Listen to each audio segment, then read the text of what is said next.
Welcome back to our 2021 C8 Corvette exhaust project. In last episode, we took off the rear bumper to gain access to the exhaust and air box. And in today's video, we're going to be taking off the engine cover to get access to the exhaust and air box. Weight on my shoulders, but it ain't a feather. I'm praying nowadays to get better. I do not need you. If you want to leave, you can go. I ain't writing no letter. I stay to myself because they start.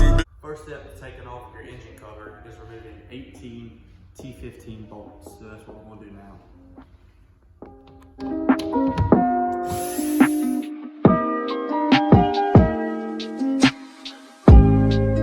Once that is done, you're going to take this tank out by removing one 10mm bolt. More thing to do is to put the 10mm bolt back in the hole just so you don't lose it. Now we're going to go back into the trunk to work on the air box, but make sure when closing the tonneau cover, this tank is right here or else it won't close.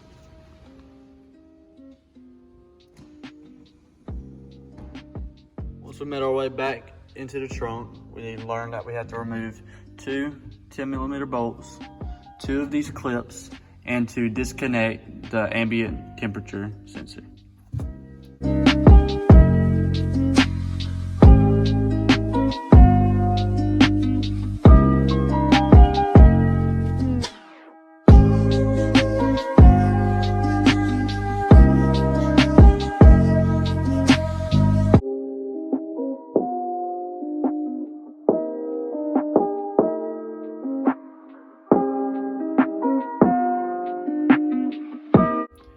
So the ambient temperature sensor plug is a little different than anything I've seen.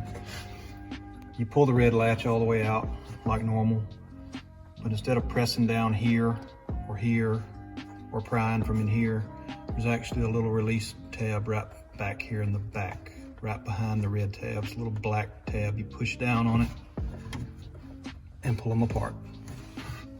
There are 6 Christmas tree push pins, 3 on each side of the air box that you have to remove before you can go any further. To get easier access to the back of the air box, you're going to remove 4 bolts on each of these bars. So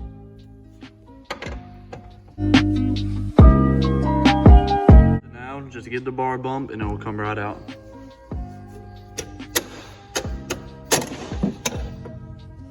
Next step is to loosen this clamp with a flathead. Once the clamp is loosened, you should be able to pull the air box out.